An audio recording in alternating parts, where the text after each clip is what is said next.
मैं आज पहले तो मैं चाहूँगा अध्यक्ष जी की अनुमति से मैं अपनी बात को रखूं। मैं उसके लिए इजाज़त चाहता हूं इनसे। और आप सभी को मेरा क्रांतिकारी जय भीम। अभी एक बार परिचय के बाद दोबारा वापसी हुई है। कोशिश करूंगा कि मुद्दे से हट के बात ना हो, क्योंकि बात तो काफ़ी है करने के लिए। आपके निजी अनुभव कुछ हो सकते हैं, आप कहीं से कुछ सुनी सुनाई बातों की चर्चाएँ कर सकते हैं, या फिर कहे कि कुछ भी मन में आया वो मैं बोल सकता हूँ आपके बीच में। पर मैं कोशिश यही करूँगा कि वापस आपके बीच में जाते समय ये प्रश्न ना छोड़ दूँ कि कोई बात मुद्दे से अलग थी। आज का ये जो कार्यक्रम आयोजित किया गया है और इसमें नरेंद्र भाई और इन सभी टीमों का पहले मैं हार्दिक स्वागत करता हूं दिल से कि जिन्होंने इतना बड़ा कार्यक्रम करा। मैं आप सबसे अनुरोध करूंगा कि तालियों के साथ एक स्वागत जरूर हो जाए टीमों का। और विशेष करके इसमें महिलाओं की खास भूमिका है। महिलाएं अपने घर से निकल के लोग आप सभी के बीच बैठी हैं, इनके लिए भी एक बार जोरदार तालियों के साथ स्वागत है। तो जैसा कि आज का मुद्दा धार्मिक शिक्षाएं है ना, धार्मिक शिक्षाओं की क्रांति और वैज्ञानिक दृष्टिकोण और वैज्ञानिक तार्किक है ना, मैं सही कह रहा हूँ ना, उसकी प्रतिक्रांति। मैं आपसे ये कहना चाहता हूँ कि धर्म अपने समय के अनुसार सुकरात जो बड़े दार्शनिक और इतिहास कर रहे, उनके अनुसार धर्म की परिभाषा थी कि इंसान जब कबीलाए, जंगल, इन सब रूपों में रहा करता था तो वहां पर उन लोगों को भाई रहन सहन करना, साफ सुथरा रखना, सुबह उठना, ये नियम बनाने पड़ते थे क्योंकि बौद्धिक विकास इतना नहीं था इंसानों का।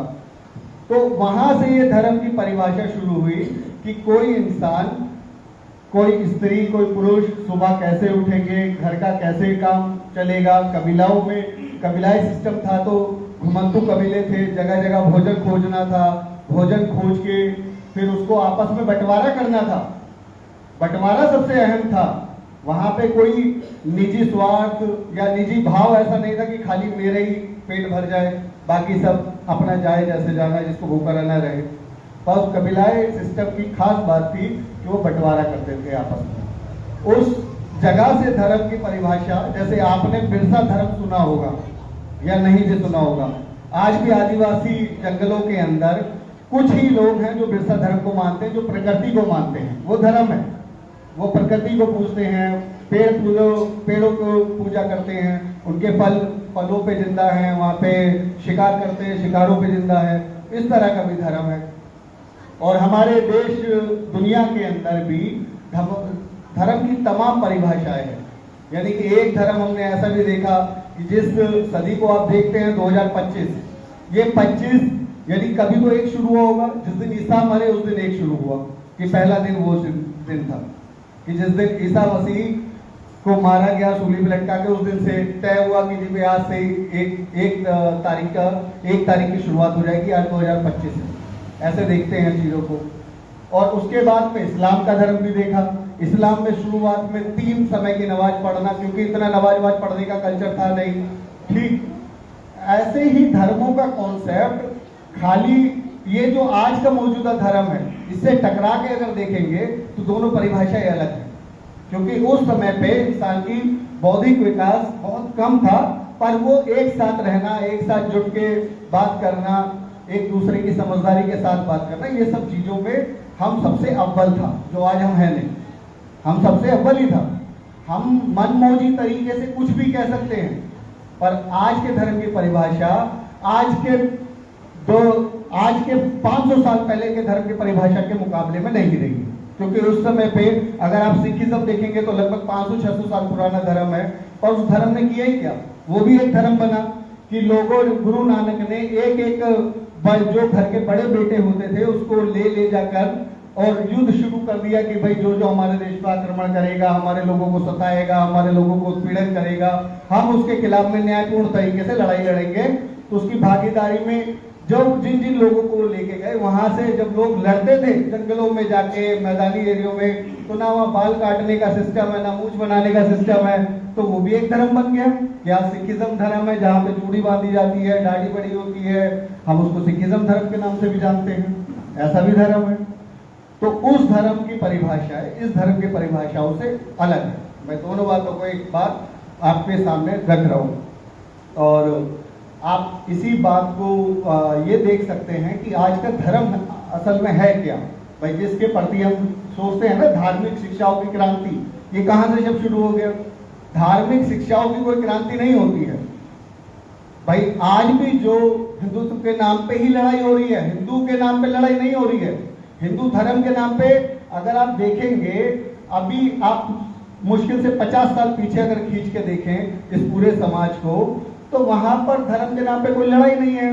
मौलवी भी है, बाकी बुद्धिस्ट भी है, ईसाई भी है, सबके अंदर प्रेम भाव। पर बात आती है हिंदुत्व, हिंदुत्व यानी कि जाति व्यवस्था, यहाँ पे गड़बड़ है। ये है असल में धार्मिक शिक्षाएं, जिसको हम अलग तरीके से पेश करने में लगे हुए हैं। भाई शिक्षा क्या है कि अब आपको हिंदुत्व के तहत सत्ता चाहिए, क्योंकि लोकतंत्र के रूप में आपके सामने संविधान स्थापित है। तो अब आपको वोट की राजनीति करनी है। वोट की राजनीति करनी है तो किसी न किसी विचार की राजनीति करनी पड़ेगी, सिद्धांत की राजनीति करनी पड़ेगी। वहां पे बड़बोले तरीके से तो काम चलेगा नहीं। तो एक दायरे में तय हुआ, जैसे यहाँ पे मुसलमानों पे, अल्पसंख्यकों पे अत्याचार, यही कॉन्सेप्ट पाकिस्तान में है।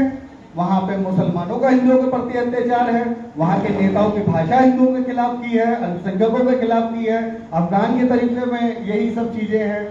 तमाम देश दुनिया में असल में सारी बातों की मूल जड़ है मुनाफा और न्याय।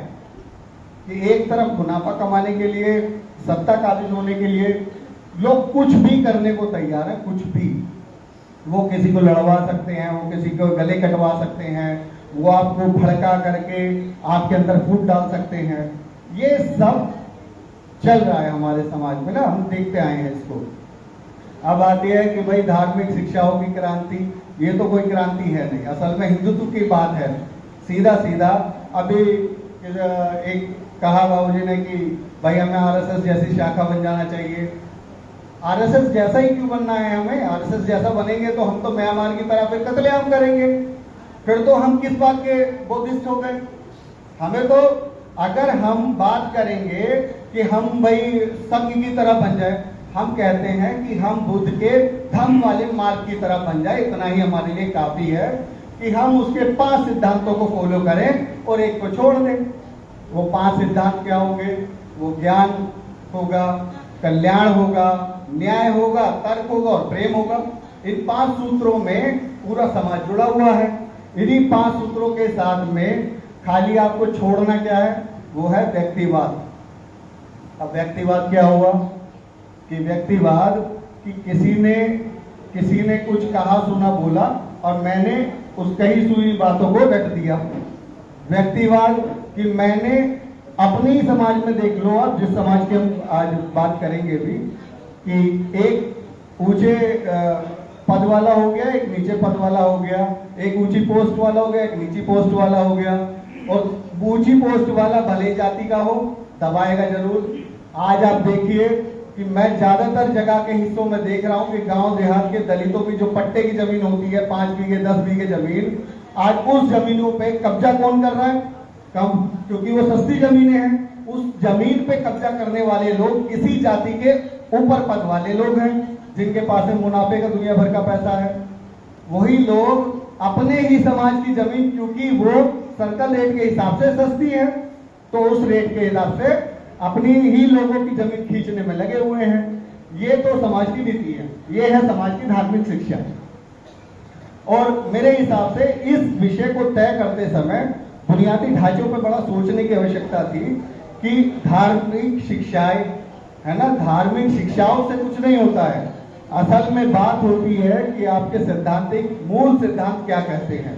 वो है कि तथागत बुद्ध के मूल सिद्धांत, भगवान रूपी बुद्ध नहीं, मैं तथागत बुद्ध कर रहा हूं यहाँ पे मैं अभी ये भी मैं, क्योंकि एक समाज के बाबा साहब अम्बेडकर ने कहा जो समाज आलोचना नहीं सुन सकता उसका विकास भी नहीं हो सकता, ना ही वो स्वतंत्र हो सकता है। तो आलोचना भी मैं बीच बीच पे करूंगा, और वो आपको भले अच्छी लगे या बुरी लगे, वो तो मेरे बात भाई आपकी, वो तो विवेक पर निर्भर है कि आपने कितना बाबा साहब को समझा है, कितना बुद्ध को समझा है। ठीक है, तो अब आलोचना तो ये भी हो सकती है कि हमने शुरू से क्या सीखा कि बुद्ध को जब हम पढ़ेंगे, जब भी हम तार्किक शिक्षा की बात करेंगे, तार्किक क्रांतियों की बात करेंगे, तो पहले हम पढ़ेंगे और पढ़ने के बाद बुद्धि विवेक से आज के वातावरण को समझेंगे, फिर हम कुछ बात कहेंगे। अभी समस्या क्या है कि 5 साल से तो मैं यही सुन रहा हूँ, एक ही जाति, एक ही जाति। ये तो बात पुरानी हो गई। ये तो समाज को कोसने की जो कला है, ये तो पुरानी हो चुकी है। इस कोसने से अब कोई लुभावने शब्द आने वाले नहीं है सामने से, क्योंकि समाज हर समय के अनुसार परिवर्तित हो रहा है। पैंट, टी शर्ट, जींस, ये सब नए आवरण है ना आपके, आप इनको पहनते हैं। आप नई तरीके से खाना खाते हैं, नई तरीके से जीते हैं, नई तरह की गाड़ियों में चलते हैं, तो फिर आप पुराने रटे रटाए शब्दों पे क्यों चल रहे हैं? ये मारुति 800 जैसा समाज तो है नहीं कि आपकी गाड़ी में एसी नहीं है, सभी चीज है। और जहां पे भी कोई गलत बात होगी वहां पे आपको विरोध करना जरूरी है। जैसे मेरे एक भाई ने अभी कहा, स्टार्टिंग में आते ही मारा था, भारत माता की जय। ये अपने आप में ही एक शब्द गलत है। इसकी आलोचना अगर नहीं कर सकते हैं तो इसका मतलब हम कूप मंडूक की तरह बात करेंगे, हम तो कुएं की तरह बात करेंगे। तो भाई बात यह है कि हमारे यहाँ पे भारत माता नहीं है, हमारे यहाँ पे ये अखंड भारत जो कहते हैं ना हिंदुत्व, वो अखंड भारत उनका नहीं। अखंड भारत जो सम्राट अशोक ने बनाया था उस तरह के अखंड भारत, 547 रियासतों को जोड़ के जब भारत बनाया तब वो उस भारत की हम तो बात करेंगे। तो हम बात करेंगे कि बुद्धमय भारत हो, हम तो बात करेंगे कि तार्किक भारत हो, ऐसा भारत हो, ऐसा ही पूरी दुनिया हो जहां पे अन्याय ना हो। जहां अन्याय नहीं होगा वहां पे तथागत बुद्ध अपने आप ही होंगे, अपने आप ही आपको तार्किक शिक्षाएं मिल जाएंगी, अपने आप ही आपकी क्रांतियां हो जाएगी। पर उसके लिए जैसे बड़े एक ची गुवेरा मेरे फेवरेट हैं, जिन्होंने क्यूबा के अंदर क्रांति करी, उन्होंने कहा कि क्रांति कोई पेड़ पे लगा लगाया फल नहीं है जो अपने आप आंधी से टूट के आपके हाथ में गिर जाएगा। कितनी बड़ी बात है कि पेड़ पे जो फल लग रहा है उसके लिए आपको मेहनत करनी पड़ेगी, उसको तोड़ना पड़ेगा, तोड़ने के लिए पेड़ पे चढ़ना पड़ेगा, रिस्क लेना पड़ेगा। और रिस्क क्या है कि सबसे जरूरी बात कि हम अपनी बुद्धि विवेक के साथ एक एक शब्द का चयन करेंगे, क्योंकि जिस शब्दों को हम कहते हैं, जिस शब्द को भी हम संबोधित करते हैं, वो शब्द जनता के बीच में जा रहा होता है। हो सकता है उसमें कोई छोटे बच्चे बात सुने, वही बात रटे रटाए रट्टू तोते की तरह 5 साल बाद वो आगे भाषण देने बैठ जाए। उससे क्या होगा? समाज का विकास नहीं होगा। 5 साल पुरानी बात है वो जो सुन रहा हूं मैं, 5 साल पहले की ही बात है वो। हो सकता है 25 साल पुरानी भी वही बात रही होगी। आज के युग की सबसे ज्यादा जरूरत क्या है कि हम पढ़ें और आपस में जुड़ने के साथ साथ इन सब में हमें सोचने की सबसे ज्यादा आवश्यकता है कि हम वाकई में तथागत बुद्ध के धम्म के मार्ग पे हैं या नहीं। हम अपने भाई का, बंधु का, पड़ोसी का, दोस्त यारों का सबसे प्रेम भाव रखते हैं, मैत्री भाव रखते हैं, उसके दिल में जगह बनाने की कोशिश करते हैं या नहीं, या बुद्ध को हमने एक जाति के अंदर समेट दिया है। क्योंकि ये सब बातें जितनी जोड़ने की तोड़ने की बातें हैं ना, ये सब निर्भर है आपके आचरण के ऊपर। और उस आचरण के अंदर का नियम है कि आपको पढ़ना पड़ेगा, आपको बाबा साहब को पढ़ना पड़ेगा, आपको तथागत बुद्ध को पढ़ना पड़ेगा, आपको पढ़ना पड़ेगा कार्ल मार्क्स को भी, क्योंकि बाबा साहब ने भी पढ़ा है। ठीक है, आपको पढ़ना पड़ेगा दुश्मन को भी, कि दुश्मन किस तरीके से आपके ऊपर वार करता है, किस तरीके से आपको तोड़ता है, क्या क्या भ्रांतियां फैलाता है, बेफजूल की क्रांतियां फैलाता है, इस तरह से भी कह देंगे इसको। तो हमारे सामने आज के दौर में सबसे बड़ा कारण तो ये है कि हमारे आने वाली युवा पीढ़ियों को क्या हम, अब मैं उस शिक्षा पे आ रहा हूं कि वो तार्किक वैज्ञानिक दृष्टिकोण की शिक्षा दे पा रहे हैं। जिस बात का बाबा साहब ने कहा कि मैं ब्राह्मणवाद और पूंजीवाद का खास विरोधी हूं, अब हम उन दोनों शिक्षाओं के खिलाफ में तार्किक वैज्ञानिक दृष्टिकोण तथागत बुद्ध के मार्ग वाला रास्ता हम दे पाएंगे लोगों को, अपने बच्चों को? अगर नहीं दे पाएंगे तो क्या होगा? पूंजी कभी इस पे ज्यादा, कभी उस पे ज्यादा, तो झगड़ा तो फसाद बढ़ा ही रहेगा। ये बात इसलिए महत्वपूर्ण है कि पूंजी जिस पे भी ऊंची नीच पे भाषा में आएगी तो वो अपने ही समाज को दबाएगा। आप ये समझिए कि मेरी जाति का ऊपर बैठ जाने वाला आदमी हमेशा मेरा नहीं है, हो सकता है सबसे बड़ा शोषण करता वो हो। ये है पूंजीवाद, ये है व्यक्तिवाद। जरूरी नहीं है कि मेरी जाति के खोज लेने के बाद में मैं कह दूंगा कि उत्तर प्रदेश के सचिवालय संघ के अंदर फलाना आदमी है, वो मेरा आदमी है, मेरी जाति का आदमी है। वो आपकी जाति का आदमी भले ही हो सकता है, वो असल में उस पद पे बैठ के वो उसके सैद्धांतिक रूप से वो तय करता है कि वो किस तरह का आदमी है। समाज का होगा तो समाज की बातें करेगा, बातें करके अगर कुछ करेगा तब तय होगा कि बाबा साहब के मिशन की बात करता है, तार्किक क्रांतियों की बात करता है, समाज की बात करता है। अब पता लगे आपके समाज का आदमी है और आप ही के गरीब भाई के उसमें कह दे कि जहां पर मैं जो इस उदाहरण को दे रहा हूं, मैं देख रहा हूं उस उदाहरणों को कि आपके पट्टे वाले जो गांव है, छोटी मोटी जमीन है दलितों पे, जहां पे भी छोटी मोटा अपना खाना अनाज उगा पाते हैं खाने के लायक, उस जमीन का भाव वहां पे 35 है क्योंकि वो पट्टे की है। ऐसी जो ऐसी खरीद सकता है, वहीं पे उसी के बगल वाली जमीन 80 लाख रुपए बीघा है। तो वो हमारा जो समाज का आदमी 80 लाख रुपए बीघे की जमीन नहीं खरीदने की कोशिश करेगा, वो चाहेगा कि इसी को 2-4 लाख रुपए दे के दबाओ और इसी की जमीन को हड़प के अपने नाम लिखवाओ। इससे हमारे पास जमीन भी आ गई, पैसा भी कम लगा और एससी के नाम पे एससी लिख गई। यही हुआ ना। तो समाज में तो तमाम तरह की चीजें हैं।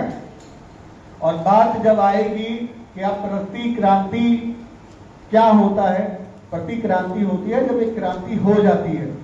एक क्रांति तो अभी रुकी हुई है कि अभी तो हम मूल रूप से तमाम भाषणों में आप देख लो या तमाम तरह के संगठनों के छोटे मोटे दायरों में मैं मानता हूं कि इतने लोग मेहनत से प्रोग्राम सजाते हैं, लोगों को बुलाते हैं, बहुत मेहनत लगती है इन सब कामों में। हम खुद करके देख चुके हैं कितनी मेहनत का काम है, लोगों को बुलाना, बैठाना, फिर चाय नाश्ते की व्यवस्था भी करना, सब चीज बना के रखना। पर अंत में लेके क्या जाते हैं कि उसने कुछ बोला था, है ना, किसी ने बोल दिया कि बाबा साहब की 22 प्रतिज्ञा सिद्धांत है। 22 प्रतिज्ञाओं में तो मोटे मोटे देखेंगे तो मात्र 10 प्रतिज्ञाएं बैठेंगी, क्योंकि 5 शुरू किए। भाई कुल मिला के तो ईश्वर से हमारा विश्वास हटना चाहिए, इतनी तो बात है ना। ईश्वर को हम नहीं मानते हैं, ऐसे स्वरूप को नहीं मानते हैं, ऐसे पाखंड को नहीं मानते, तो 5 शुरू की वही। पर सैद्धांतिक गणना में जब भी हम बात करेंगे तो मूल रूप से अगर आपको जीवन में आगे भी तार्किक और वैज्ञानिक दृष्टिकोण पूरे बुद्धिज्म के निचोड़ पर अगर बात करी जाएगी तो केवल और केवल आचरण के अंदर तर्क संगत, ज्ञान संगत, प्रेम संगत, न्याय संगत और कल्याण संगत, इन 5 संगतों में आपका जीवन और आपका समाज आगे की दिशा में बढ़ेगा भी और एक साथ जुट के खड़ा होकर लड़ेगा भी। और ये बात आप ध्यान रखिए कि जिस दौर में आप जी रहे हैं ये बड़ा काहिल दौर है। यहाँ पे समाज बहुत सोया हुआ, डरा हुआ या कुछ कहीं अनजान भी है, क्योंकि संविधान की परिभाषा अभिव्यक्ति की आजादी पढ़ देना आसान है। पर अभी क्या कहता है कि राज्यसभा के अंदर शिक्षा मंत्री कहता है कि भाई ओबीसी की 80% वैकेंसी खाली है केंद्र की यूनिवर्सिटियों में, ठीक है। 83% सीटें एससी की खाली है और 63% एसटी की खाली है। यानी आपके आरक्षण तो वैसे ही खत्म है, क्योंकि आरक्षण का कह देना आसान है, आरक्षण से नौकरियां मिले तब ना, क्योंकि वैकेंसी तो भरने को तैयार नहीं। 50,000 स्कूल बंद हो गए इस उत्तर प्रदेश के अंदर, बंद होने की कगार पे। उन स्कूलों में पढ़ने वाले बच्चे कौन है? अगर हम प्रेम भाव की बात करेंगे, कल्याण की बात करेंगे, तो हमें ये बात भी कहनी पड़ेगी कि वो बच्चे हमारे हैं, हम उनके लिए कुछ नहीं करेंगे तो आरडीसी के कलेक्टर ऑफिस में बैठ के एक दिन धरना करेंगे कि भाई ये स्कूल बंद नहीं होने चाहिए, गांव देहात के अंदर के जो बच्चे हैं वो हमारे हैं। इस चकाचौंध के बाहर से भी जो बाहर एक अलग दुनिया है, जो मट्टी के मकानों में रहती है, जिसके बच्चे के पास अच्छे कपड़े नहीं है, वो बच्चे भी हमारे बच्चे हैं। तब हम कह पाएंगे कि हमारे बच्चे हैं, हम बुद्ध की अच्छी असली शिक्षाओं पे खड़े हैं। पर जीवन में हमें हमेशा अपने इस कुएं के मेंढक के अलावा हमें देखना पड़ेगा कि पूर्वांचल की आज भी वो बस्तियां ऐसी बैठी हुई हैं, आज भी वहां के बच्चे इस आशा में बैठे हैं कि शहर के अंदर कोई मजबूत है तो वो हमारे लिए लड़ेगा। मैं बात इसलिए कह रहा हूं क्योंकि अभी पीछे हमें एक मीटिंग करनी थी तो विजयनगर में हमने भी कहा चलो अम्बेडकर भवन पे करेंगे। अध्यक्ष के पास पहुंचे, मैंने कहा जी ये मीटिंग करनी है, ये किस चीज़ की, कि भाई वहाँ पे शहादत दिवस का दिवस अभी था, शहादत दिवस 9 तारीख का, हमें मीटिंग करनी है।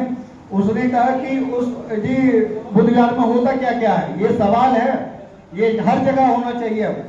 सवाल क्या है कि मैंने पूछा क्या क्या होता है कि बुधवार में, जब मीटिंग ही नहीं होती समाज की, तो जब भाई बौद्धिक विकास की मीटिंग नहीं होती तो होता ही क्या है।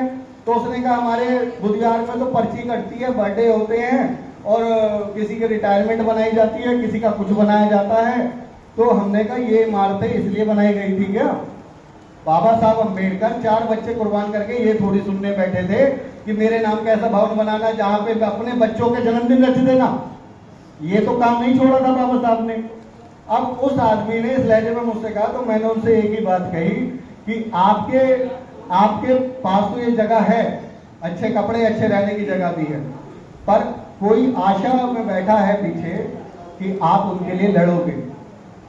हमें इस बात का निर्णायक रूप से बिल्कुल समर्थन करना चाहिए कि इस दुनिया के अंदर, देश ही नहीं दुनिया के अंदर जहां जहां अत्याचार होगा वहां हमें बोलने की जरूरत होगी, क्योंकि बाबा साहब अम्बेडकर के अगर आप पत्रों को पढ़ेंगे तो उन्होंने हर जगह बोलने में कतई अपनी कलम को रोका नहीं, बल्कि आगे बढ़ा करके बात करी।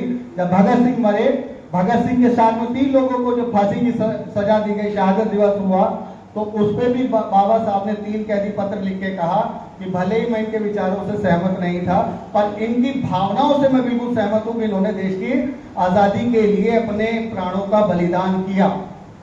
इस बात से वे बिल्कुल सहमत थे, बिल्कुल नदारत नहीं थे। और जिस तरह से आज इजराइल जिस तरह से आक्रमण करता है, गाजा पे 60,000 लोगों की हत्याएं करी जाती हैं, 15,000 निर्मम बच्चों की हत्याएं हो रही हैं, वहां भी जो खून है वो खून भी अन्याय में है। इजराइल और इजराइल की ताकत इसलिए है कि इस देश के अंदर का जो संविधान को लेके जो व्यक्ति चलता है, जो समुदाय चलता है, उस समुदाय को अभी आपस के ही झगड़ों से फुर्सत नहीं है। खाली उसका ध्यान क्या है कि बामन ये हो गया और ये हो गया। असल में हमारी लड़ाई अब बामन बनियों से भी आगे चल के जातिवाद का एक असर है, वो गांव देहात वाला माना जाए। बाकी हमारी लड़ाई आज पूंजीवाद पे भी तो खड़ी है। ये भी तो तार्किक और वैज्ञानिक दृष्टिकोण उसकी शिक्षाएं कहती है कि अन्याय कोई भी हो, अन्याय करने वाला कोई भी हो, मेरा ही हो, मेरे घर का हो, अन्याय है तो अन्याय है। अन्याय के खिलाफ बोलना ही हमारी तार्किक शिक्षाओं का, हमारी जीवन का मूल उद्देश्य है। इसी के साथ मैं अपनी बातों को समाप्त करता हूँ। सभी को धन्यवाद। जय हिंद।